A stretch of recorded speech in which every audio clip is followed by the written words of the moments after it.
Maya Chen's hands had stopped shaking the day she realized she could destroy someone's athletic career with a single, imperceptible adjustment to their treatment protocol. It was a terrible power for a physical therapist to acknowledge, and she'd spent 6 years pretending she didn't possess it. But when Sophia Morrow walked into her clinic with an injured shoulder, followed by the woman who had sabotaged Maya's own dreams, that power suddenly felt less like a burden and more like justice waiting to be served. The fluorescent lights hummed overhead as Maya forced herself to breathe normally.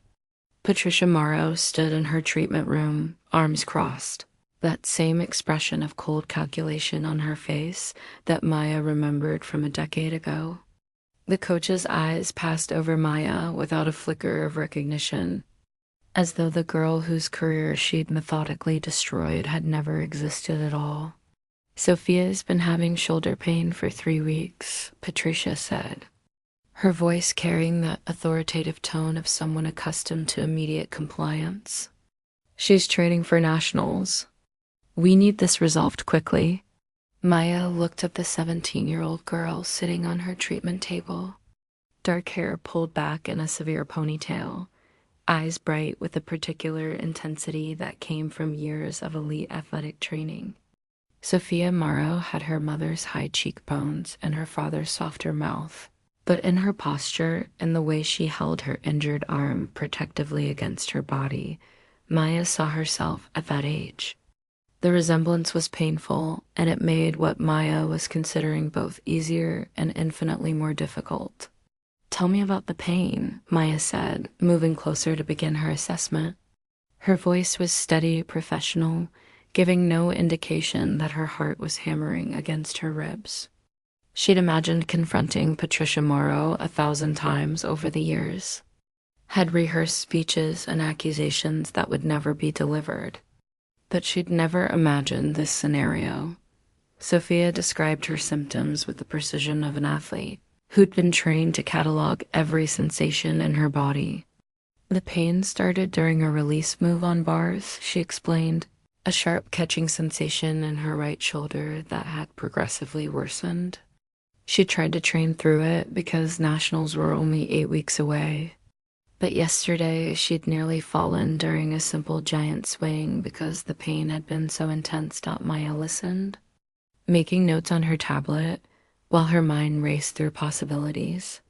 A rotator cuff injury, most likely, possibly a labral tear if Sophia had been pushing through the pain as long as Maya suspected.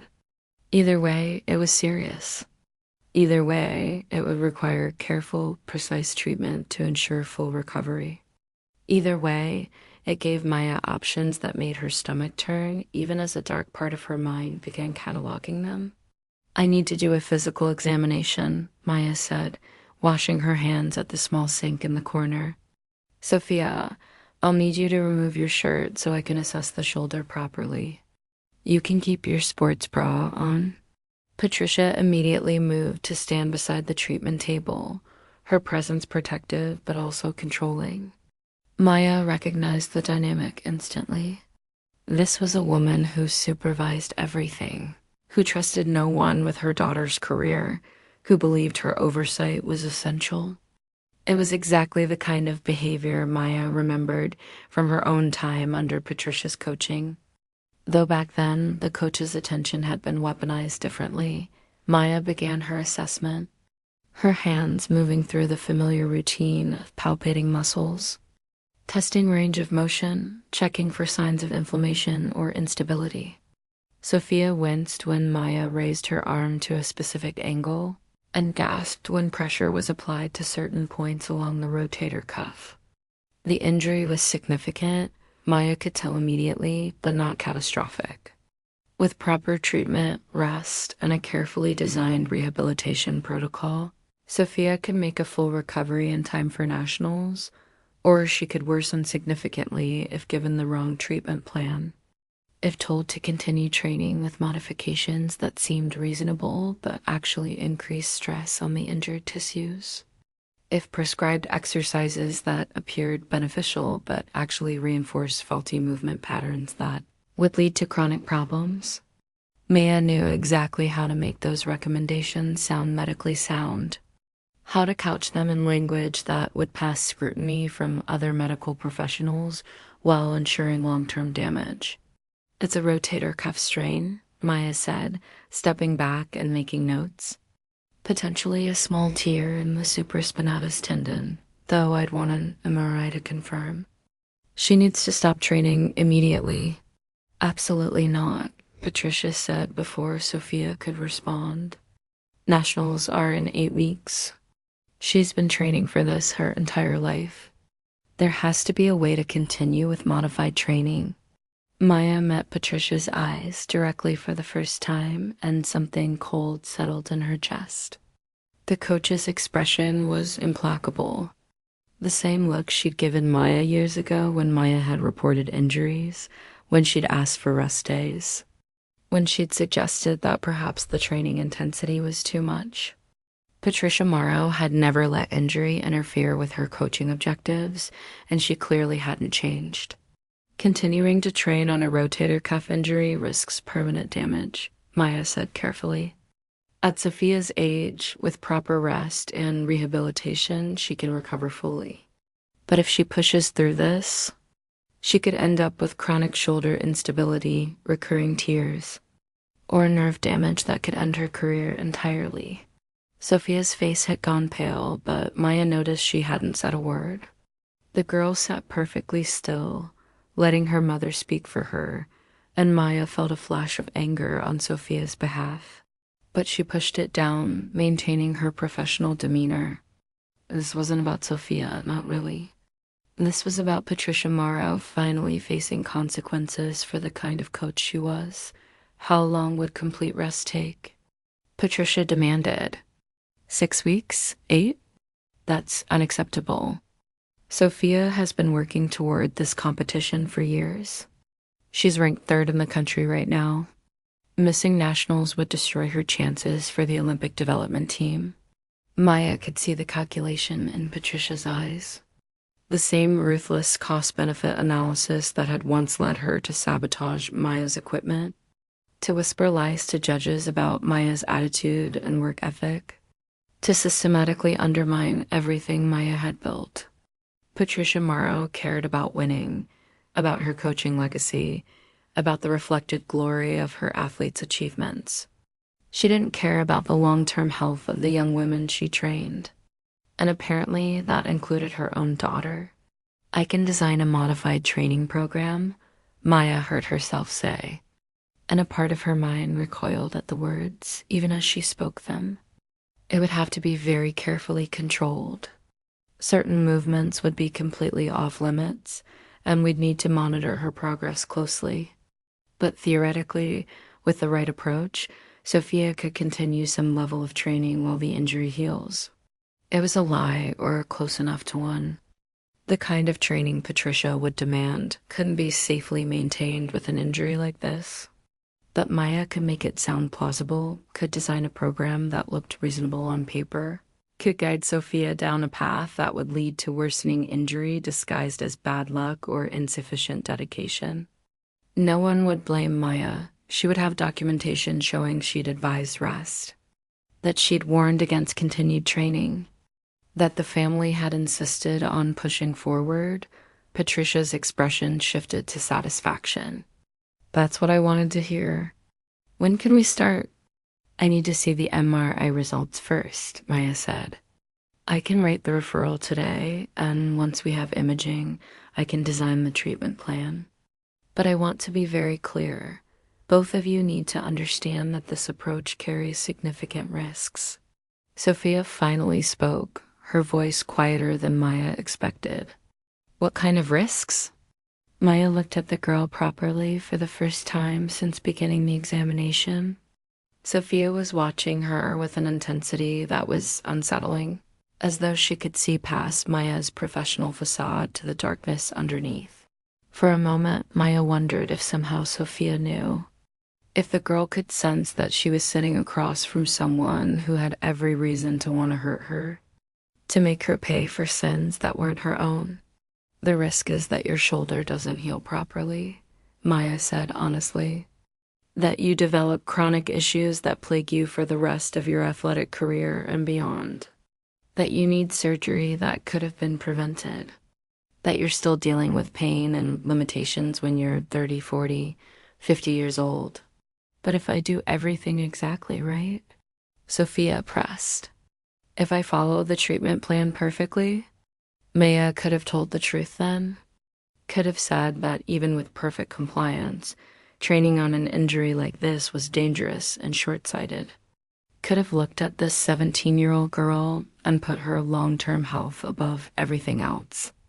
Instead, she thought about the MRI results she'd receive in a few days, the treatment plan she could design, the subtle ways she could guide Sophia toward permanent damage while maintaining complete plausibility. If you follow the plan perfectly, you have a chance, Maya said. But it has to be perfect. Complete compliance with every restriction, every modification, every exercise I prescribe. Patricia was already nodding. Sophia is extremely disciplined.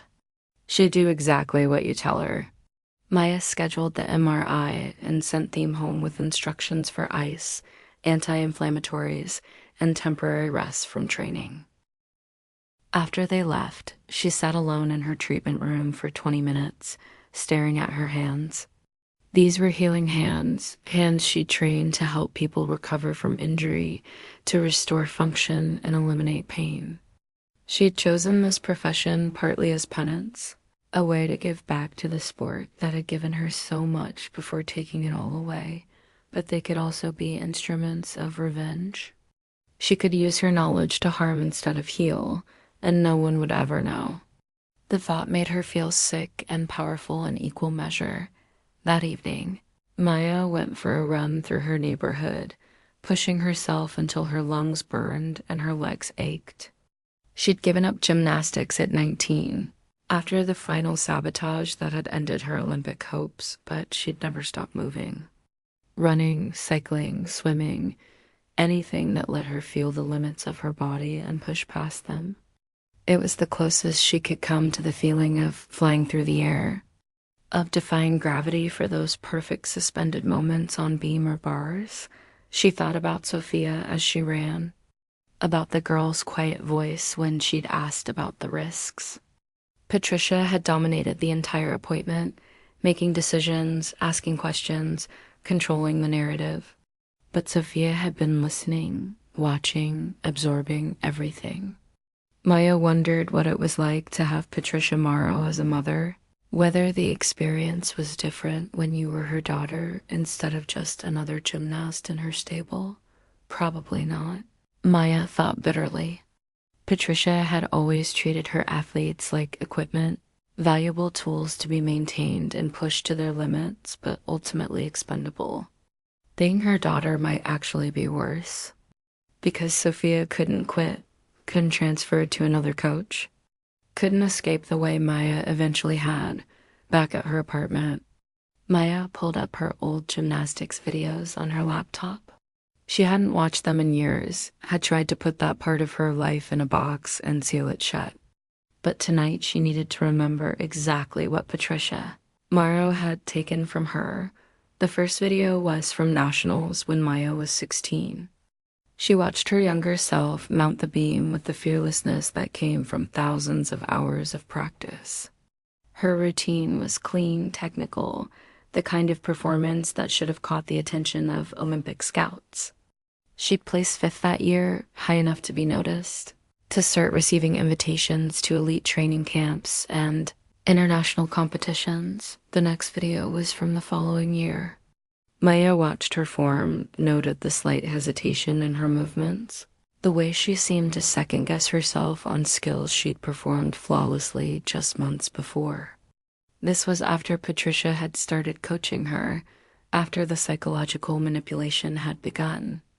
Patricia had convinced Maya that her previous coaches had been too soft, that she needed harder training, more discipline, higher standards. And Maya, desperate to improve, had believed her. The final video was from Olympic trials. Maya couldn't watch the whole thing. She fast-forwarded to the moment on bars when her hand slipped on the high bar during a release move. sending her crashing to the mat. The slow-motion replay showed the chalk dust puffing around her hand just before the slip, more dust than there should have been. Later analysis would show that someone had over-chalked the bar, creating a slippery surface instead of the grip athletes needed. Maya had suspected Patricia immediately, but she'd had no proof. The coach had been on the far side of the arena when it happened, surrounded by witnesses with no apparent opportunity to tamper with the equipment. But Maya knew. She knew the way you know things in your bones. In the parts of yourself that recognize danger even when your conscious mind can't explain it. After the fall, after the injury to her wrist that required surgery and months of rehabilitation, after the Olympic team was named without her, Patricia had visited Maya in the hospital. She'd brought flowers and expressed sympathy, had suggested that perhaps Maya simply wasn't cut out for elite competition, that some people cracked under pressure. And Maya, drugged on painkillers and drowning in disappointment, had believed her, had internalized the failure as her own weakness rather than recognizing it for the sabotage. It was Dot. It had taken years of therapy to understand what Patricia had done to her, and by then it was too late to do anything about it. The gymnastics community had moved on. Patricia's star had risen as she coached other girls to success, girls who were more compliant, who broke before they could become threats to Patricia's control. Maya had tried to speak out once, had contacted the National Gymnastics Organization with her concerns, but without proof.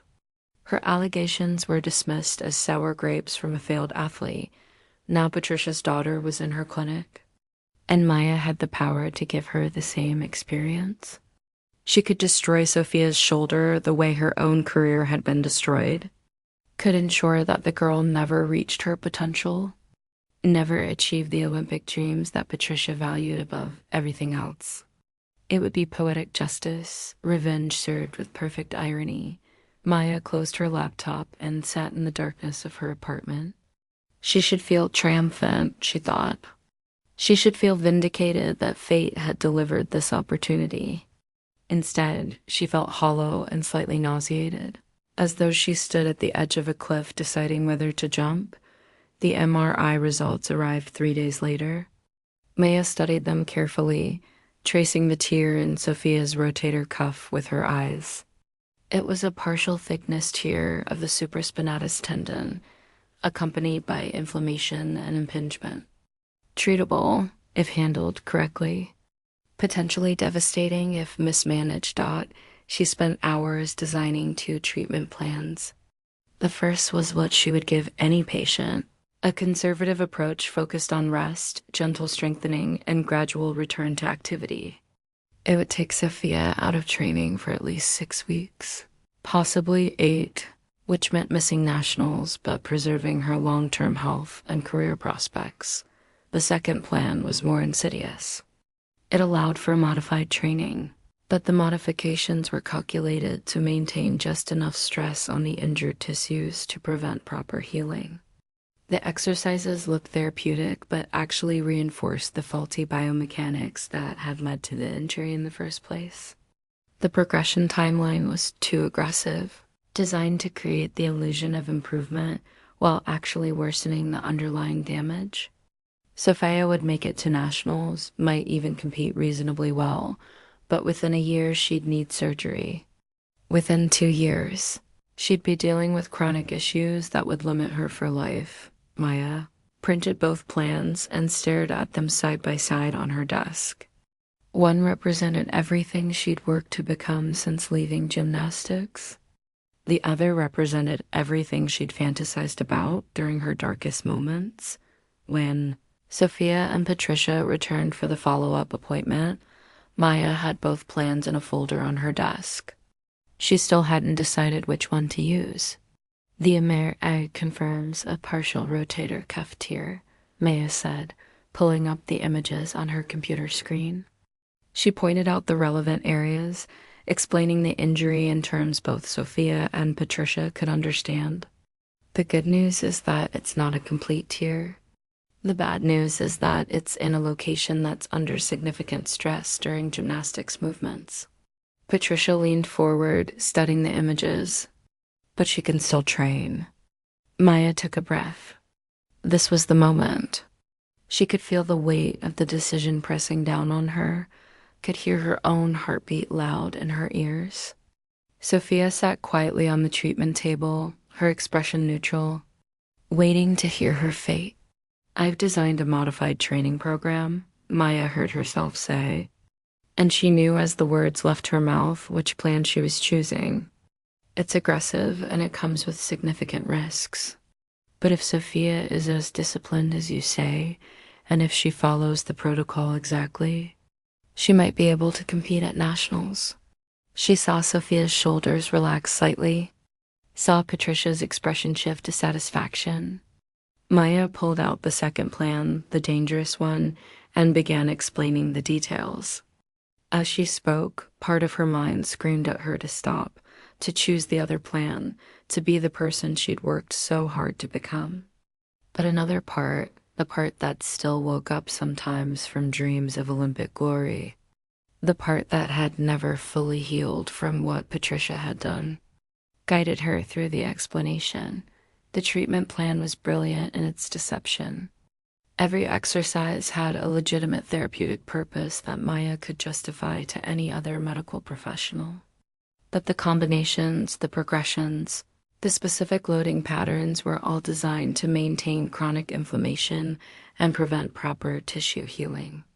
Sophia would feel like she was improving because she'd regained some range of motion and reduce acute pain. But the underlying structural damage would persist and worsen.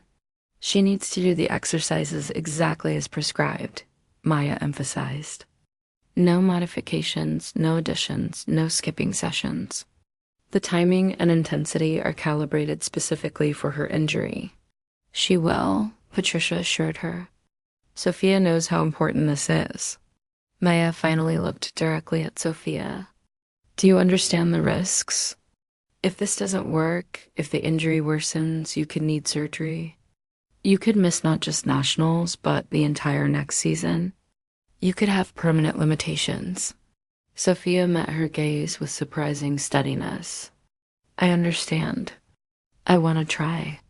They scheduled twice weekly appointments for monitoring and adjustments to the treatment plan.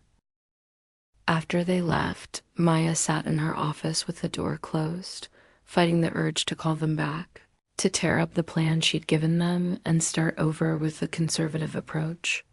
But she didn't. She let them walk away with instructions that would hurt rather than help, and she told herself it was just as the first few treatment sessions followed the pattern Maya had designed. Sophia arrived precisely on time, completed the exercises with perfect form, and reported her symptoms honestly. Maya monitored her progress, made minor adjustments to maintain the appearance of responsive care, and documented everything meticulously. On paper, she was providing excellent treatment. In reality, she was systematically sabotaging Sophia's recovery, but something unexpected started happening around the third week. Sophia began asking questions that went beyond the immediate treatment plan. She wanted to know about Maya's background, her training, her experience with gymnasts. At first, Maya deflected with brief, professional answers. But Sophia was persistent in a quiet way that was hard to refuse. Did you do gymnastics? Sophia asked one day while doing a resistance band exercise Maya had prescribed. You seem to understand the movements in a way that's different from other physical therapists I've seen. Maya hesitated. She deliberately avoided mentioning her gymnastics background to patients, not wanting to blur professional boundaries or invite questions about why she'd left the sport. But something in Sophia's tone suggested she already suspected. I did, Maya admitted. A long time ago. How long did you train? 13 years. I stopped when I was 19.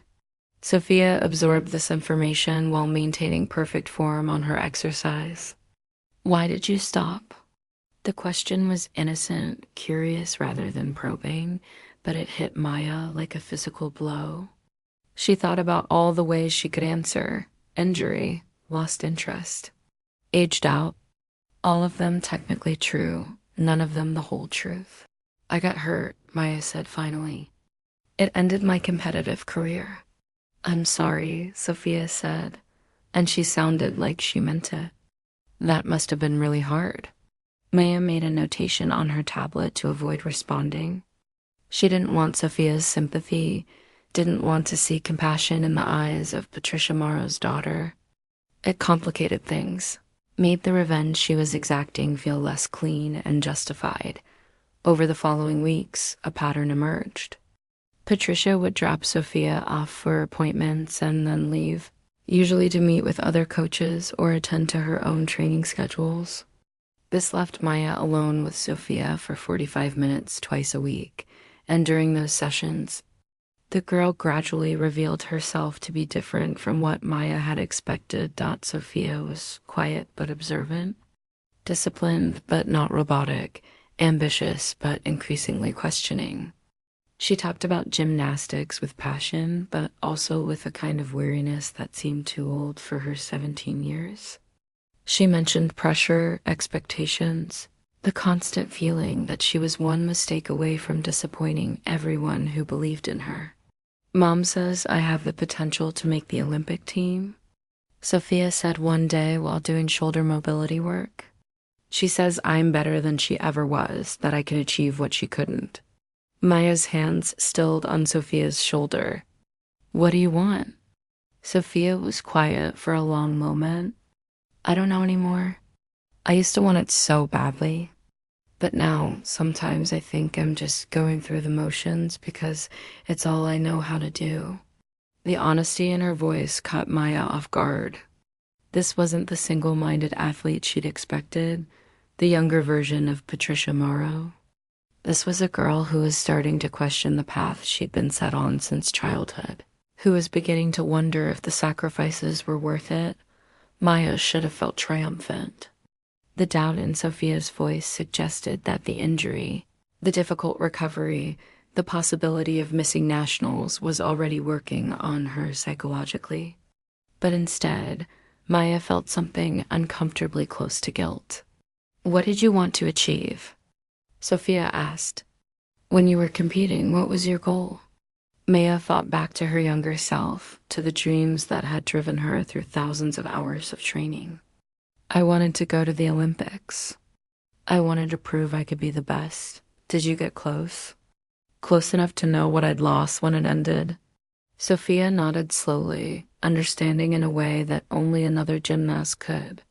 They both knew what it meant to dedicate your entire childhood and adolescence to something, to shape your body and mind around a single purpose, to sacrifice normal teenage experiences for the chance at greatness. They both knew the particular pain of having that possibility taken away. During their 5th week of treatment, something shifted. Sophia arrived for her appointment, and Maya could tell immediately that something was wrong. The girl's shoulders were tight with tension, and there were shadows under her eyes that suggested she hadn't slept well. How's the shoulder feeling? Maya asked, beginning her assessment. It hurts more than last week, Sophia admitted, especially after bar training. There's this catching sensation that wasn't there before. Maya's stomach dropped. This was expected, was part of her plan, but hearing Sophia describe the worsening symptoms made her feel sick. She palpated the shoulder carefully, noting the increased inflammation and the subtle signs of progressing damage. Everything was unfolding exactly as she designed it to. We might need to modify your training further, Maya said carefully. The shoulder isn't responding as well as I'd hoped. Mom won't like that. Nationals are in 3 weeks. I know, but we need to think about your long-term health, not just this one competition. Sophia laughed, but there was no humor in it. That's not how Mom thinks. She says you can always recover from injuries later, but you can't get back missed opportunities. The word struck Maya with terrible familiarity. She'd heard variations of that philosophy many times from Patricia during her own training. Push through pain. Sacrifice your body. The only thing that matters is winning. It was the mentality that created champions and destroyed athletes in equal measure. What do you think? Maya asked quietly.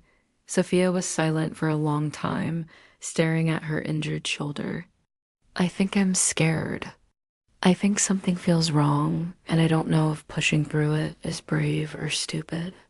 Maya had a sudden, vivid memory of herself at 17, feeling the same fear, voicing the same concerns to Patricia. The coach had dismissed her worries, had pushed her to train through injuries, had assured her that discomfort was just part of excellence. Maya had trusted Patricia's judgment over her own body's warnings, and she'd paid for it with her career. Now she was doing to Sophia exactly what Patricia had done to her. The realization hit her with devastating clarity. She told herself this was justice, that she was making Patricia pay for her sins by hurting her daughter. But Patricia wouldn't be the one who suffered from a destroyed shoulder. Sophia would. Sophia, who was already questioning whether the sacrifices were worth it, who was scared and looking to Maya for guidance, who trusted her to help rather than harm. I think you should listen to your body, Maya heard herself say. And she knew as the words emerged that she'd just made a decision. I think the fear you're feeling is your instinct telling you something's wrong. She pulled out her tablet and began making notes. Her hands were shaking slightly, but her mind was clear for the first time in weeks. She couldn't do this. She couldn't destroy Sophia's career to hurt Patricia. It didn't matter that Patricia deserved consequences for what she'd done. It didn't matter that this was the perfect opportunity for revenge. Using an injured 17-year-old girl as an instrument of payback made Maya exactly the kind of person she despised.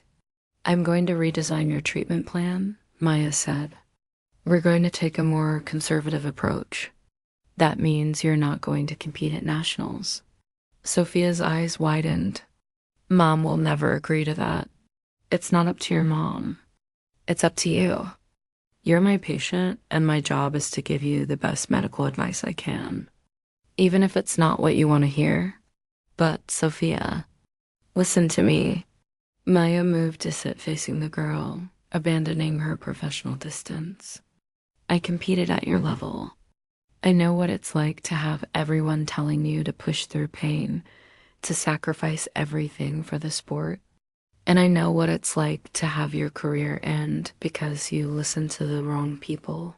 Something in Maya's tone must have conveyed the weight of her experience, because Sophia went very still, listening intently. Your shoulder has a partial rotator cuff tear, Maya continued. The treatment plan I gave you initially was designed to let you keep training, but it's not working. In fact, your shoulder is getting worse. If you compete at nationals with this injury, if you keep training the way you have been, you're risking permanent damage. Surgery, chronic pain, early retirement from gymnastics. How early? Could be a year, could be 5 years. Could be that you compete at nationals, win, make the Olympic development team, and then blow out your shoulder during training and never compete again. Maya paused, making sure Sophia was really hearing her. Or you could rest now, heal properly, and have a long, healthy career ahead of you. Sophia's face had gone pale. What do I tell Mom? Tell her the truth.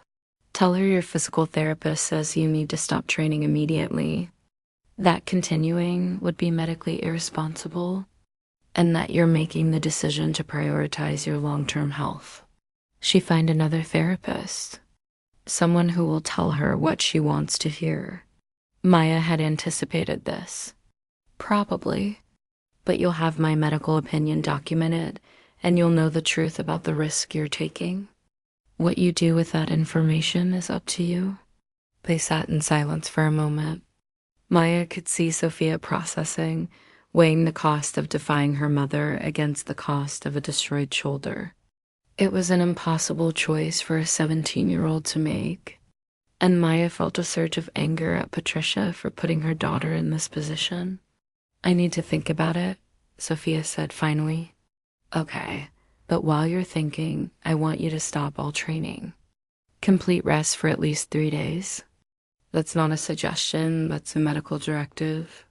Sophia nodded slowly and left the clinic without scheduling her next appointment. Maya watched her go, feeling a strange mixture of relief and dread. She'd done the right thing, she was certain of that, but she'd also just put a target on her own back. Patricia would be furious when she found out, and Maya had no illusions about how the coach would react to having her authority challenged. The call came 2 hours later. Maya saw Patricia's number on her phone and let it ring twice before answering. Steeling herself for the confrontation. Dr. Chen, this is Patricia Morrow. The coach's voice was cold, clipped, professional. Sophia tells me you've advised her to stop training completely. I need to understand the medical rationale for this recommendation. As I explained during our initial consultation, Sophia has a significant rotator cuff injury, Maya said, keeping her voice calm and clinical. The imaging shows a partial tear that hasn't been responding well to conservative treatment. Continued training at this point risks worsening the injury to the point where surgery becomes necessary. I'd like a second opinion. That's certainly your right. I can provide copies of all medical records and imaging to any specialist you choose to consult. There was a pause, and Maya could almost hear Patricia recalculating. A second opinion would likely support Maya's conservative recommendation, and shopping for a therapist willing to clear Sophia for competition would create a paper trail, showing Patricia had ignored medical advice. The coach was too smart to leave herself that exposed. What's your recommended timeline for return to training? Patricia asked. Minimum 6 weeks of complete rest, followed by a gradual rehabilitation protocol. Full return to competitive training would be at least 12 weeks, possibly longer depending on how she responds to treatment. That's unacceptable. Nationals are in 3 weeks, and Olympic development team selections happen this summer. Missing this window could impact Sophia's entire career trajectory. Maya felt a flash of rage so intense it momentarily stole her breath. This was the same calculation Patricia had made with Maya a decade ago. The same ruthless prioritization of immediate competition results over long-term health. The only difference was that this time it was Patricia's own daughter being sacrificed to her ambition. With respect, Ms. Morrow, competing with this injury could end Sophia's career entirely. A properly healed shoulder will let her compete for years. A blown rotator cuff at 17 will haunt her for the rest of her life. You don't understand the level we're operating at, Patricia said, her voice dripping with condescension. Elite athletics requires calculated risks. Sophia is willing to take those risks to achieve her goals. Is she? Maya asked quietly. Or are those your goals that you're projecting onto her? The silence on the other end of the line was glacial. Maya knew she'd crossed the line, had let her personal feelings leak into what should have been a purely professional conversation. But she didn't care. She'd spent years wondering if she could have changed Patricia's mind, if someone had advocated for her the way she was advocating for Sophia now. The answer had always been no, but at least this time she was trying. I think it would be best if Sophia found a new physical therapist, Patricia said finally. Someone who understands the demands of elite athletics and is willing to work collaboratively toward our goals. As I said, that's your right. I'll have all records ready for transfer. Patricia hung up without saying goodbye. Maya set down her phone and discovered her hands were trembling again, but this time from adrenaline rather than fear. She'd known this was coming, had accepted it as the price of doing the right thing. What surprised her was how satisfying it felt to have finally, after all these years, told Patricia Morrow exactly what she thought of her methods. She spent the rest of the day seeing other patients. trying to focus on the routine work of rehabilitation and healing. But her mind kept drifting back to Sophia, wondering what the girl would decide. Hoping she'd choose her own health over her mother's ambitions, the answer came 3 days later. When Sophia showed up at the clinic without an appointment, Maya was between patients, and when she saw Sophia in the waiting room, she felt her heart rate spike with anxiety. "Can we talk?" Sophia asked. Maya led her back to a treatment room and closed the door. Sophia looked tired, but there was something different in her expression, a kind of resolution that hadn't been there before. "I told Mom I'm not competing at nationals," Sophia said without preamble. "I told her I want to follow your treatment plan, that I want my shoulder to heal properly, even if it means missing competitions." Maya felt relief wash over her. How did she take it? About as well as you'd expect. She's furious. She thinks you've manipulated me, that you don't understand what I'm throwing away. Sophia paused. She might be right about the second part. I am throwing away a huge opportunity. But I've been doing some research, reading about gymnasts who competed through injuries. And I'm scared of what happens if I don't heal properly. That's a very mature decision, Maya said carefully. I don't feel mature. I feel terrified that I'm making the wrong choice, that I'm going to regret this for the rest of my life. Sophia's voice cracked slightly. But I'm also terrified of ending up like Sarah Morrison. Maya went still. Sarah Morrison had been a rising star in gymnastics 5 years ago. A girl with Olympic potential who'd pushed through a shoulder injury to compete at world championships. She'd won silver on bars, but the effort had destroyed her rotator cuff. After surgery and 2 years of rehabilitation, she'd never regained her competitive form. She'd retired at 20, her career over before most gymnasts hit their prime. How do you know about Sarah Morrison? Maya asked. Mom coached her for a while, Sophia said quietly. Before the injury. Mom doesn't talk about her anymore, but I found articles. I found Sarah's blog where she wrote about the recovery, about how much she regretted not resting when she first got hurt. Sophia met Maya's eyes. Did Mom push her to compete injured? Maya could have lied, could have deflected. But Sophia deserved honesty. I don't know the details of Sarah's case, but I know your mother has a history of prioritizing competition results over athlete welfare. How do you know that? The question hung in the air between them. Maya had been so careful to maintain her professional boundaries, to keep her personal history separate from her treatment of Sophia. But the girl was looking at her with too much perception, seeing connections that Maya had tried to hide. Because she coached me, Maya said finally. The words felt like stepping off a cliff, and Maya waited for the impact, for Sophia's reaction to this revelation. The girl's eyes widened, but not with shock, more like confirmation of something she'd already suspected. When? Sophia asked. 10 years ago. I was 17, 18, training for Olympic trials. Maya leaned against the treatment table, suddenly exhausted by the weight of carrying this secret. Your mother took me on as a special coaching project. She said I had potential that my previous coaches hadn't developed properly. She convinced me that with her methods, her discipline, I could make the Olympic team. Sophia was very still, processing this information. What happened?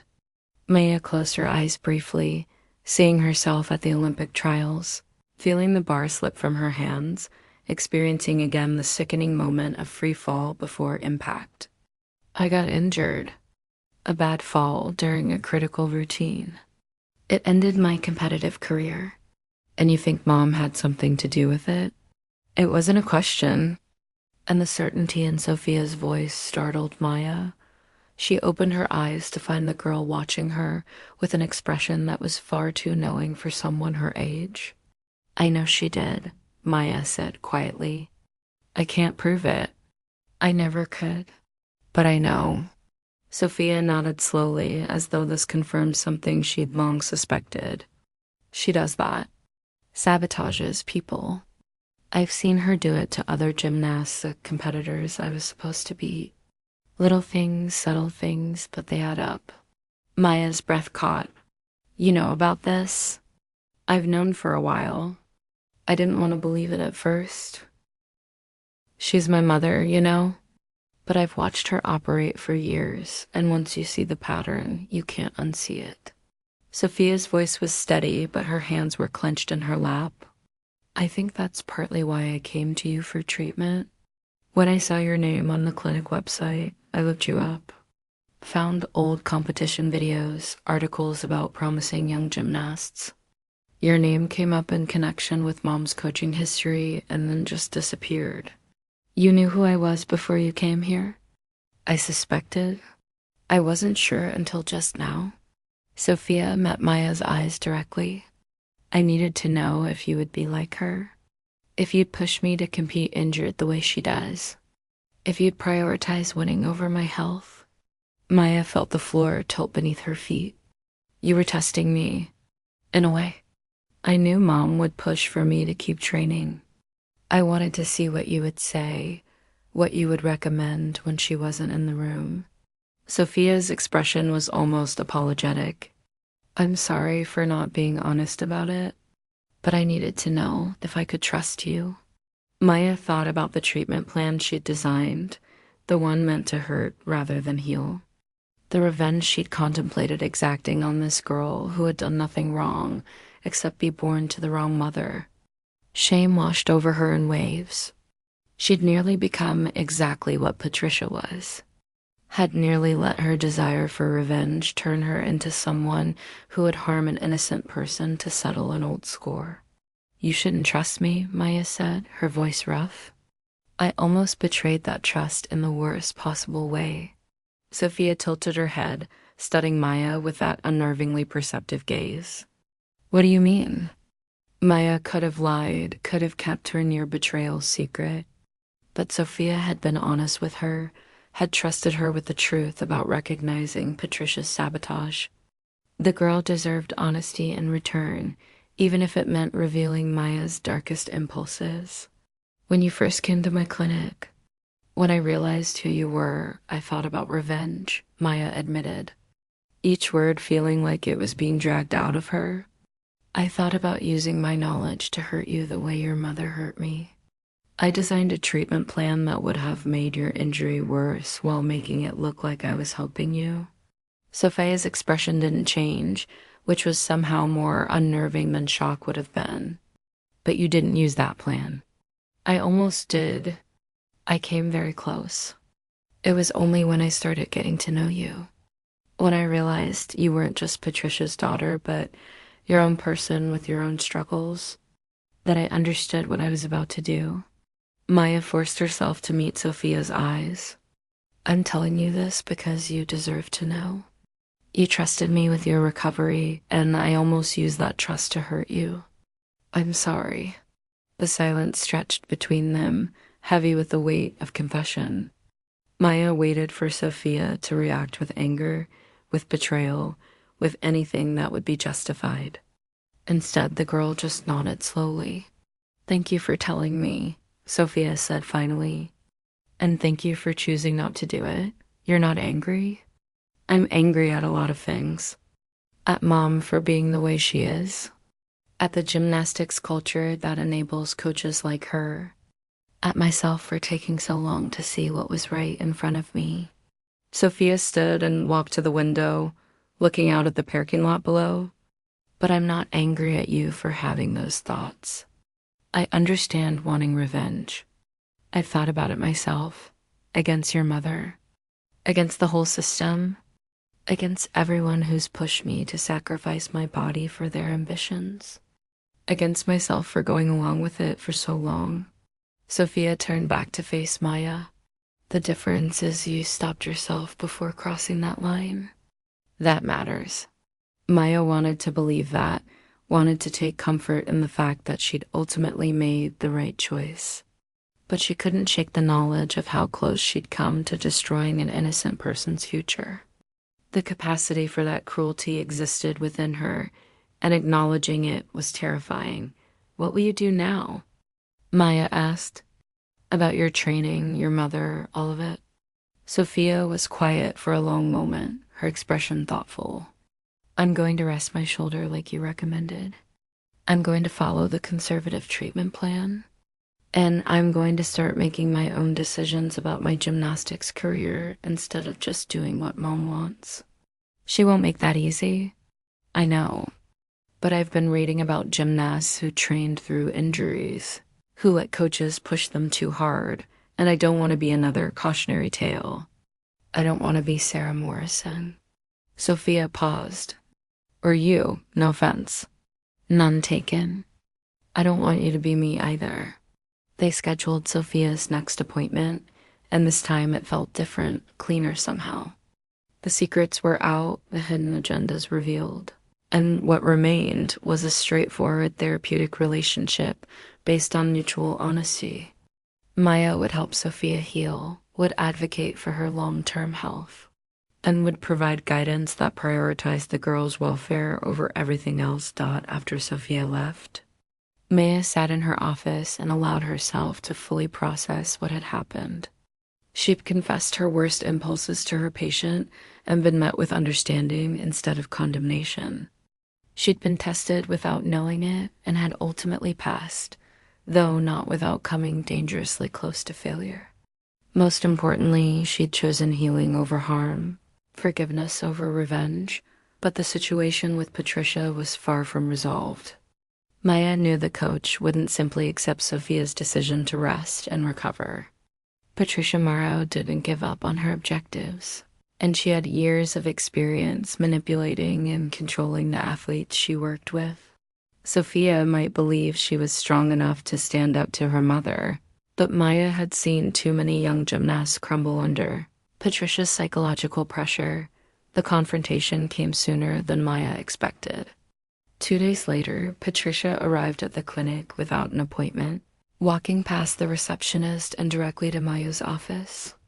Maya was reviewing patient files when her door opened without a knock, and Patricia stood framed in the doorway like an avenging angel. "We need to talk," Patricia said, her voice carrying the kind of authority that had once made Maya's stomach knot with anxiety.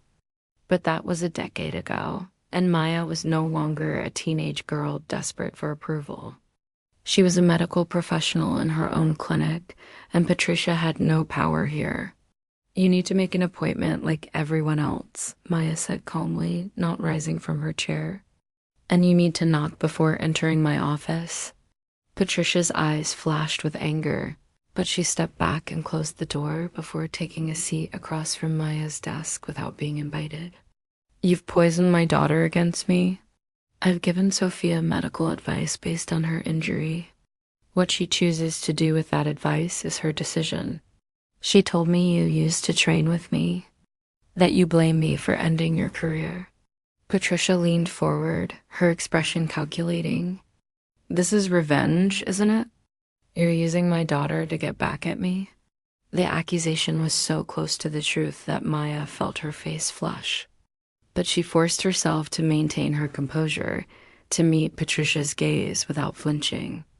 "My treatment recommendations are based solely on Sophia's medical needs." "Your history with me is irrelevant, is it?"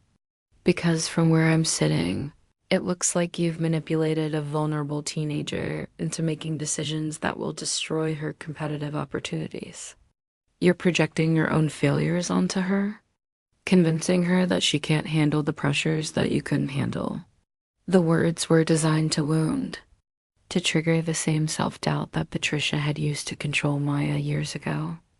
And they worked, at least partially. Maya felt the familiar sting of accusation, the voice in her head that whispered maybe Patricia was right. Maybe she was projecting her own failures.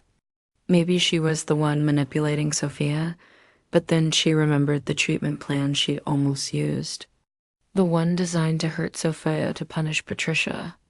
She remembered making the conscious choice to change course, to prioritize her patient's welfare over her own desire for revenge.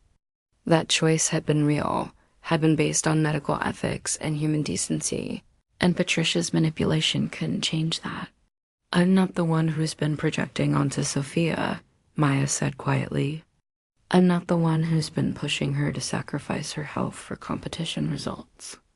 I'm not the one who has a history of treating athletes like expendable equipment." Patricia's expression went cold. "You have no idea what you're talking about. I've produced Olympic medalists, world champions. My methods work. Your methods destroy people. I'm proof of that. Sarah Morrison is proof of that. How many others are there, Patricia? How many promising young gymnasts have you chewed up and spit out in your quest for coaching glory? You failed because you were weak. Sarah failed because she couldn't handle the mental pressure. That's not on me." Maya stood, her hands flat on her desk to keep them from shaking. "I want you to leave my clinic now. If you want to discuss Sophia's treatment, you can communicate through proper medical channels. But I will not sit here and let you rewrite history." Patricia rose slowly, her movements deliberate and controlled. "You're making a mistake. Sophia needs strong guidance, not someone who will validate her fears and doubts. She has the potential to be great, but only if she's willing to make sacrifices. She is willing to make sacrifices. She sacrificed her childhood, her social life, her education. What you're asking her to sacrifice now is her future health, and I won't be party to that. Then you're not the right therapist for her. I'll find someone who understands what elite athletics requires. Good luck with that. Most reputable sports medicine professionals will tell you the same thing I have. Rest the injury, allow proper healing. Don't rush the return to competition. If you find someone who tells you otherwise, I'd question their ethics." Patricia moved toward the door, then paused and turned back. "I know what you tried to do. Sophia told me everything. She told me about your confession, about how you almost hurt her to get back at me." Maya's blood ran cold.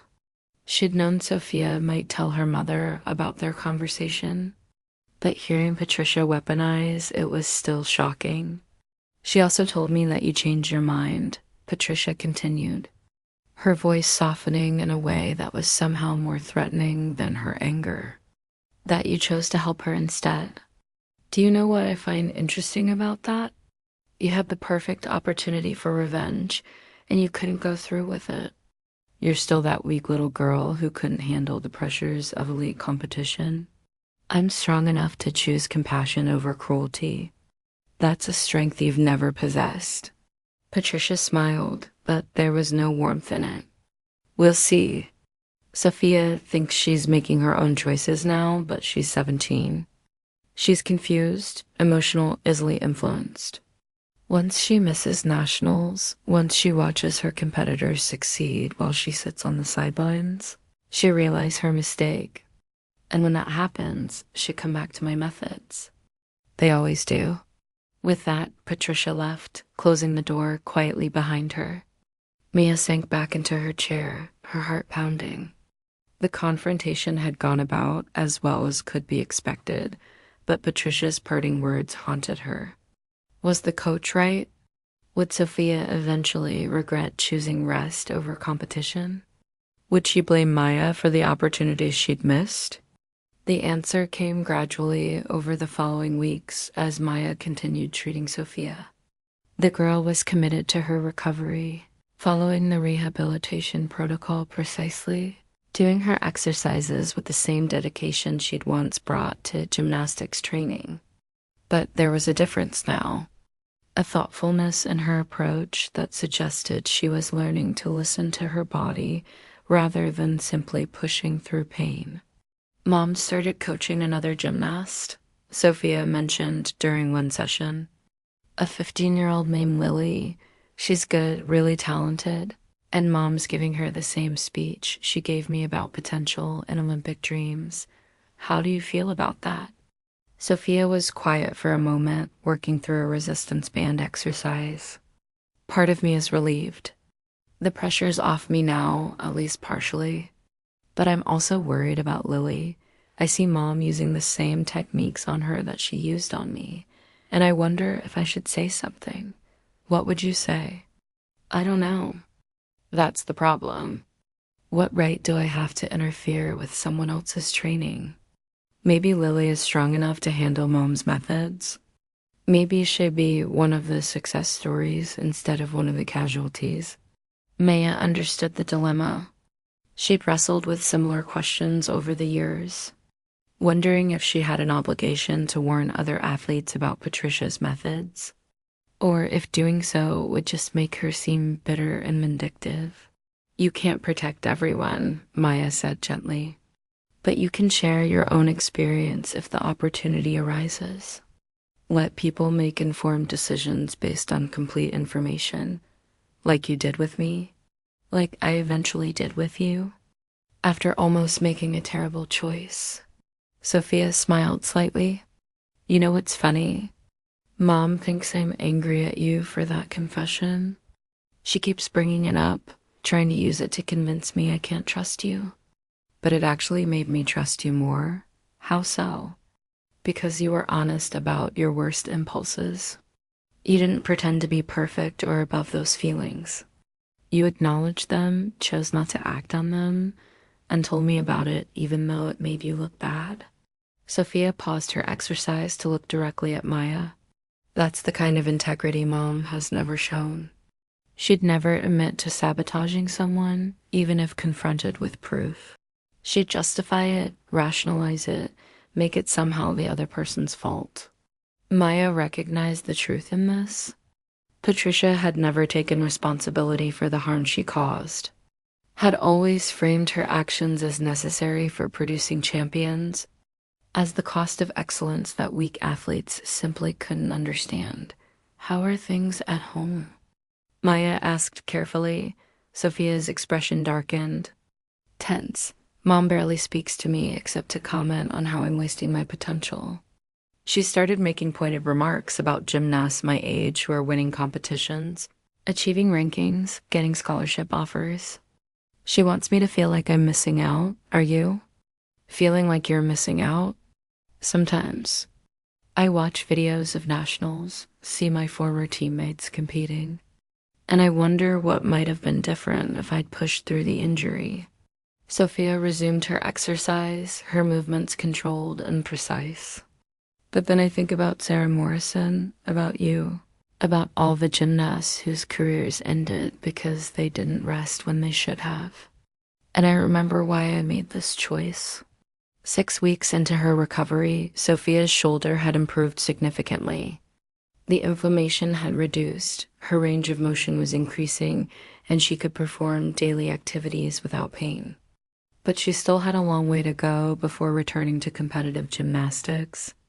And the question of whether she would return at all loomed large. I've been thinking about my future, Sophia said during one of their sessions, about whether I want to continue with elite gymnastics even after my shoulder is fully healed. What are you leaning toward? I honestly don't know. I love gymnastics, love the feeling of flying through the air, of hitting a perfect routine. But I'm not sure I love it enough to keep sacrificing everything else in my life. I'm not sure I love it enough to keep dealing with Mom's pressure and manipulation. Those are two separate questions, Maya observed. Whether you want to continue gymnastics and whether you want to continue training with your mother. Sophia looked startled, as though this hadn't occurred to her. You think I could do one without the other? Why not? There are other coaches, other training facilities. If you decided you wanted to pursue gymnastics at a different level, with different support, that's an option. Mom would never allow it. You're almost 18. In a few months, you'll be legally an adult. Your mother won't be able to prevent you from making your own choices about training. The idea clearly intrigued Sophia. And over the following weeks, Maya watched as the girl began researching other coaching options, other training philosophies, other ways of approaching the sport that had defined her life. It was a slow process, complicated by years of conditioning and Patricia's continued psychological pressure. But Sophia was gradually claiming agency over her own athletic career. During this time, Mia found herself reflecting on her own journey. She'd spent a decade angry at Patricia, nursing her resentment, fantasizing about revenge. But actually confronting that anger, actually having the opportunity to act on it, and choosing not to, had changed something fundamental in her relationship with her past. She'd been right to leave gymnastics when she did. She realized her career had ended, but her life hadn't. She'd found a new purpose in physical therapy, had built expertise and credibility in a field that let her help people rather than compete against them. If she'd made the Olympic team, if Patricia hadn't sabotaged her, she might have won medals and glory. But she also might have ended up like so many other elite gymnasts, burned out and broken by 25, with nothing to show for it but trophies and trauma. The path she'd actually taken had led her to Sophia, had put her in a position to help a young athlete avoid the mistakes Maya had made. That felt more meaningful than any medal could have been. 3 months into Sophia's recovery, Maya received an unexpected phone call. It was Sarah Morrison, the gymnast Patricia had coached to a medal and a destroyed shoulder. Sarah had heard through the gymnastics community that Maya was treating Patricia's daughter, and she wanted to talk. They met for coffee at a shop near Maya's clinic. Sarah was 24 now, working as a gymnastics coach for recreational programs, teaching young children the basics of the sport she'd once dominated. She moved with a slight hitch in her left shoulder, a permanent reminder of the injury that had ended her elite career. "I wish I'd had someone like you when I was injured," Sarah said after they'd exchanged stories about their experiences with Patricia. "Someone who would tell me the truth about the risks, who would prioritize my health over competition results." "What happened with your injury?" Maya asked. "I know the basic story from news articles, but I'd like to hear it from you." Sarah's expression grew distant, remembering. "I felt the pain start about 6 weeks before World Championships. Nothing major at first, just a twinge when I did release moves on bars. I told Patricia about it, and she said it was normal, that all elite athletes train through discomfort. She gave me exercises that she said would help, but they actually made it worse." Maya felt a chill run through her. The pattern was identical to what she'd almost done to Sophia, the same deliberate misleading disguised as medical care. "I competed at Worlds on a partially torn rotator cuff," Sarah continued. "Won silver on bars and completely destroyed my shoulder in the process. The doctor who eventually did my surgery said he'd never seen that much damage in someone so young. He told me if I'd rested when the pain first started, I probably could have healed with conservative treatment. Instead, I needed major reconstructive surgery and 2 years of rehab. Did you ever confront Patricia about it?" "I tried. She said I'd made the choice to compete, that she'd supported whatever decision I made, that she couldn't be held responsible for my injury.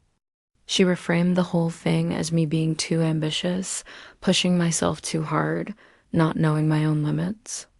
Sarah's laugh was bitter. "The scary thing is, I almost believed her. I'd internalized her voice so completely that even after everything, I blamed myself. How did you move past that?" "Therapy. A lot of therapy. And distance.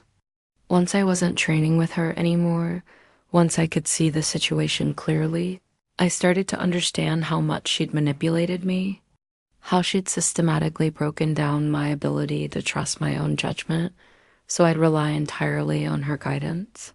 Maya thought about Sophia, about how the girl had started questioning her mother's methods, how she was gradually learning to trust her own instincts. "Did you ever think about speaking out publicly, warning other athletes about her coaching methods?" "All the time. But what would I say? That my coach pushed me too hard and I went along with it? that she gave me bad medical advice and I followed it. Without proof of deliberate sabotage, it just sounds like sour grapes from a failed athlete. Sarah paused. Plus, she's powerful in the gymnastics community. Speaking out against her could damage my ability to work in the sport, even at the recreational level I'm at now. So she just gets away with it. She keeps coaching, keeps destroying young athletes, and no one stops her. Unless someone from inside her world speaks out. Someone she can't dismiss as a bitter ex-athlete. Sarah looked at Maya meaningfully. Someone like her daughter. Maya understood what Sarah was suggesting, but she shook her head. Sophia's 17. She's still figuring out her own relationship with gymnastics and with her mother. Asking her to publicly challenge Patricia would put a target on her back. I'm not saying she should do it now, but eventually, if she chooses to, she'd be in a unique position to expose Patricia's methods. A daughter's testimony carries weight that an ex-athlete's doesn't. They talked for another hour, sharing stories and finding comfort in mutual understanding. When they parted, Sarah gave Maya her contact information and suggested she pass it on to Sophia. If she ever wants to talk to someone who's been through it, someone who understands the complicated relationship between a coach and an athlete, tell her to call me. Maya brought up the idea during Sophia's next appointment. The girl's shoulder was continuing to improve, and they'd begun discussing a timeline for gradual return to training. Though Sophia still hadn't decided whether she wanted to pursue elite gymnastics or step back to a less intensive level. Sarah Morrison wants to talk to you, Maya said, handing over the contact information. She heard I was treating Patricia's daughter, and she thought you might benefit from speaking with someone else who trained with your mother. Sophia took the paper, studying it thoughtfully. Did Mom destroy her career too? Sarah can tell you her own story. But yes, essentially. She competed through a shoulder injury that should have been rested, and it ended her elite career. And you think talking to her would help me? I think it might give you perspective. Sarah's had 5 years to process her experience, to understand what happened and why.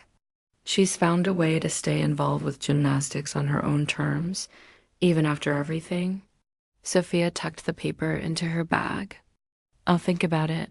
2 weeks later, Sophia mentioned that she'd met with Sarah, that they'd talked for hours about gymnastics and coaching and the psychological aftermath of elite athletics.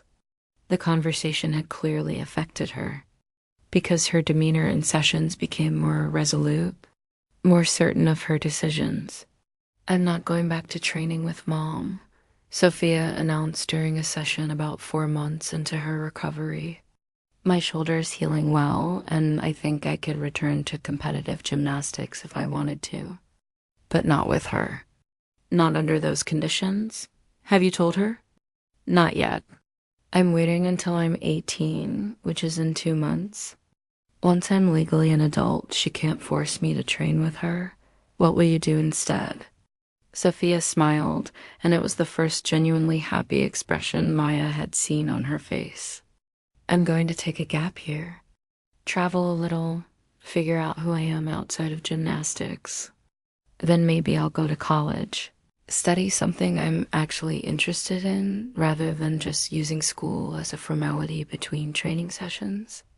And if I decide I want to do gymnastics again, I'll find a coach who treats athletes like human beings rather than equipment. That sounds like a healthy plan. I know Mom will be furious. She'll say I'm throwing away my potential, that I'm making a huge mistake, that I'll regret this for the rest of my life. Sophia paused. But I've realized something over these past few months.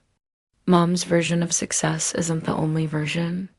Maybe I won't be an Olympic champion.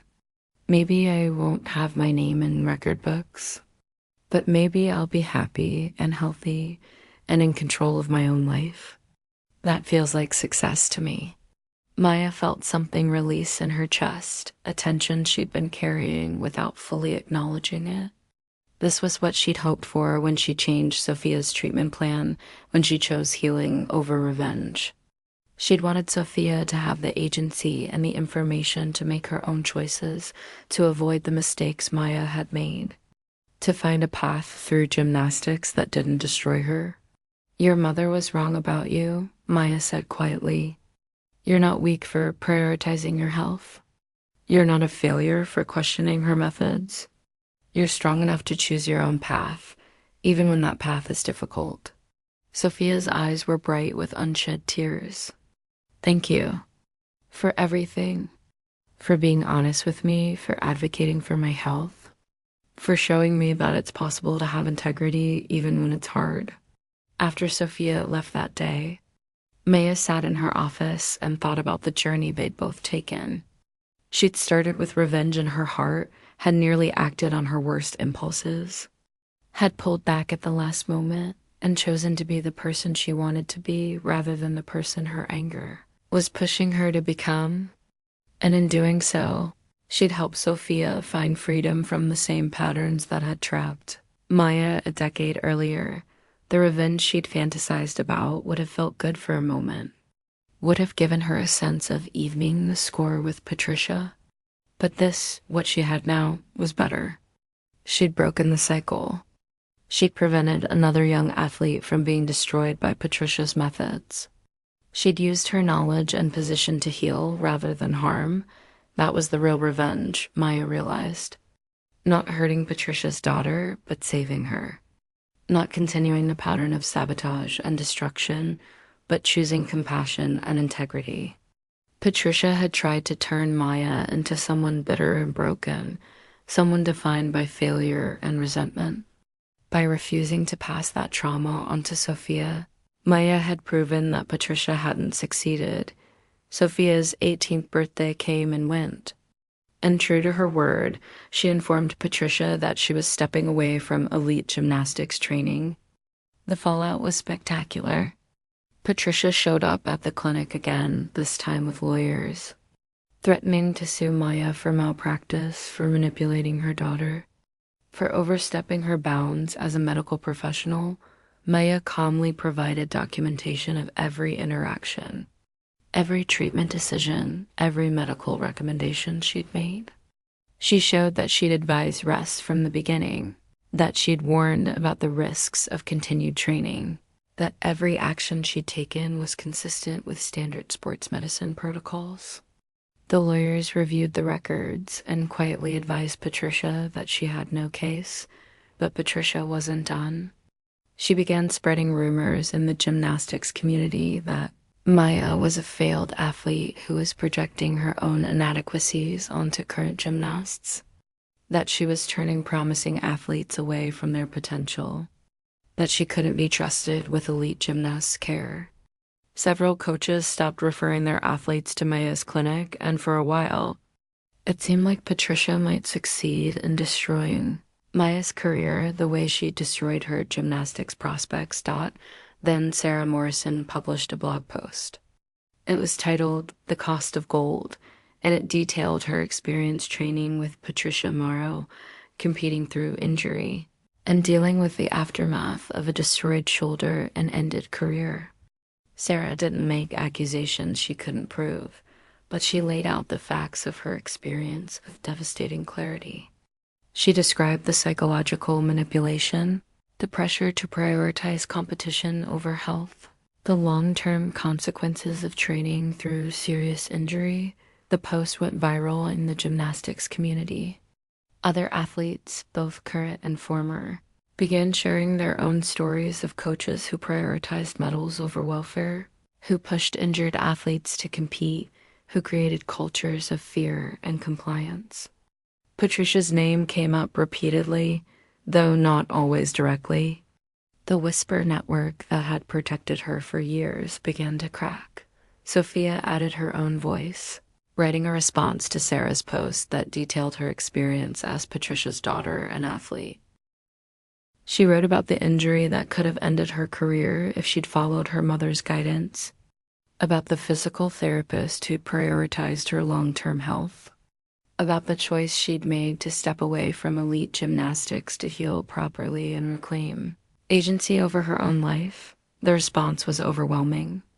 Young gymnasts and their parents reached out to Sophia, thanking her for speaking up, asking for advice, sharing their own experiences. Sponsors and gymnastics organizations that had contracts with Patricia began quietly distancing themselves. An investigation was launched into her coaching methods, though Maya knew from experience that proving misconduct in elite athletics was difficult without smoke and gun evidence. But the damage to Patricia's reputation was real and lasting. Parents became hesitant to trust their daughters to her coaching. Athletes in her program began transferring to other coaches. Her star, which had burned so bright on the success of the athletes she'd pushed to their breaking points, began to dim. Maya watched all of this unfold from a distance, refusing interviews, declining to comment publicly on Patricia or her methods.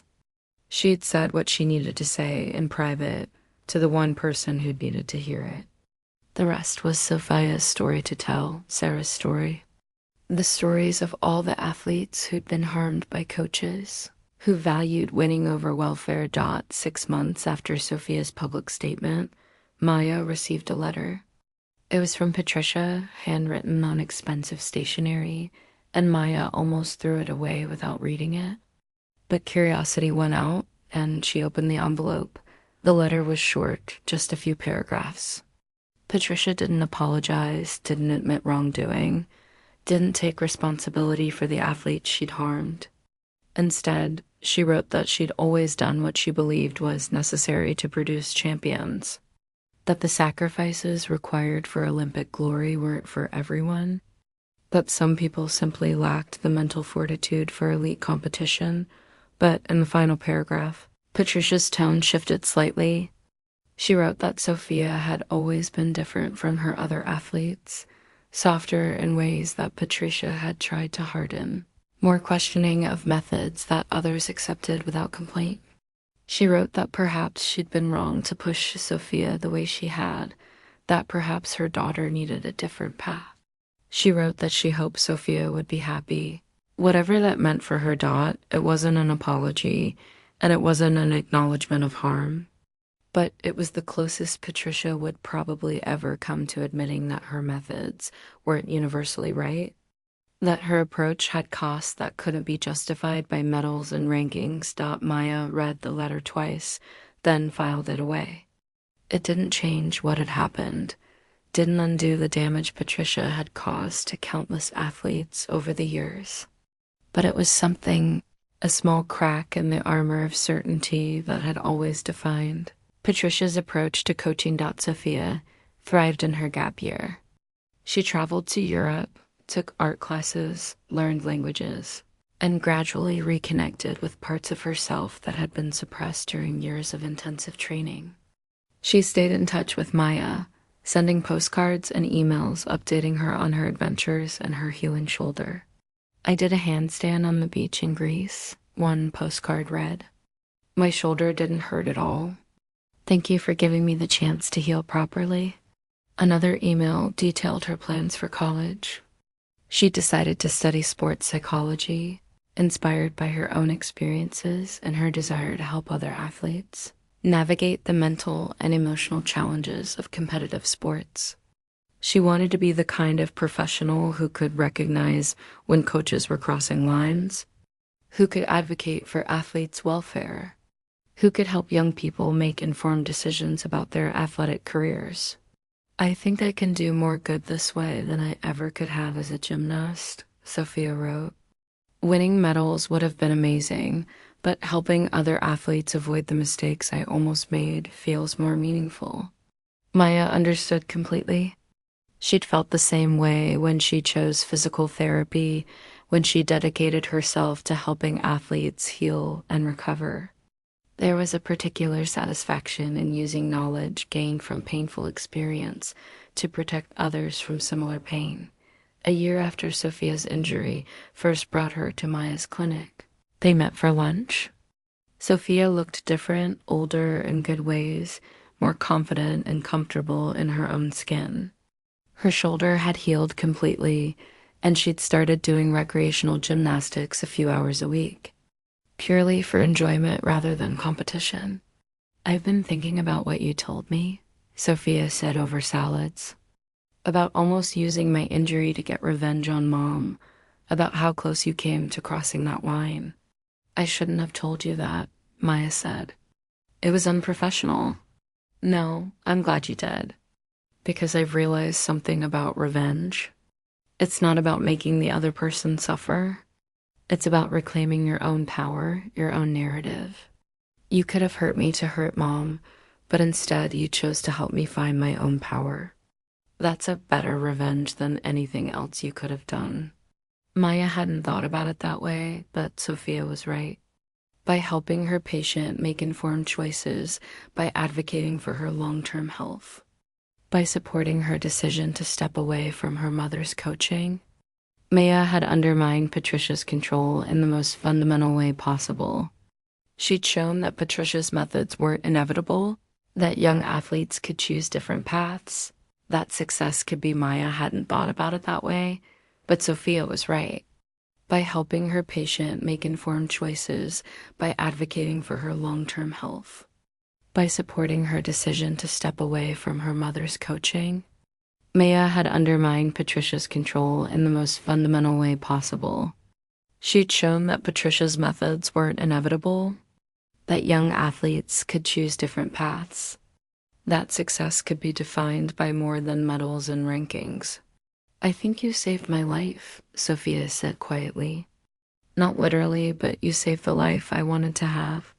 A life where I made my own choices, where I trust my own judgment, where I'm more than just an athlete." Maya felt tears prick her eyes. "You saved yourself. I just gave you information. You're the one who had the courage to use it." They finished lunch talking about Sophia's college plans, her continued recovery, her relationship with her mother, which remained strained but was slowly improving. Patricia had started therapy, Sophia mentioned, though she didn't know if it would change anything fundamental about the way her mother approached coaching and relationships. As they parted ways outside the restaurant, Sophia hugged Maya tightly. "Thank you for choosing to be the person you wanted to be instead of the person your anger told you to be. That choice changed everything for me." Maya watched Sophia walk away, shoulders back, stride confident, completely different from the injured, uncertain girl who'd walked into her clinic a year ago. She thought about the treatment plan she'd almost used, the revenge she'd almost taken, the person she'd almost become. She'd spent a decade carrying her anger at Patricia like a weight, letting it define her relationship with her past and shape her view of herself. But in choosing to help Sophia instead of hurt her, and prioritizing healing over revenge, she'd finally let that weight go.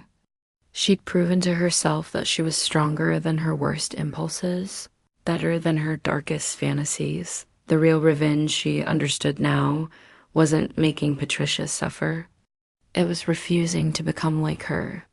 It was breaking the cycle instead of perpetuating it. It was choosing compassion when cruelty would have been easier. Choosing integrity when betrayal was within reach. Maya walked back to her clinic, where other patients waited, other athletes who needed healing and guidance. Her hands had stopped shaking years ago, and now she knew they never would again. These were healing hands, and she would keep them that way. She thought about all the young athletes who would pass through her treatment rooms over the years, all the choices she would face about how to use her knowledge and power.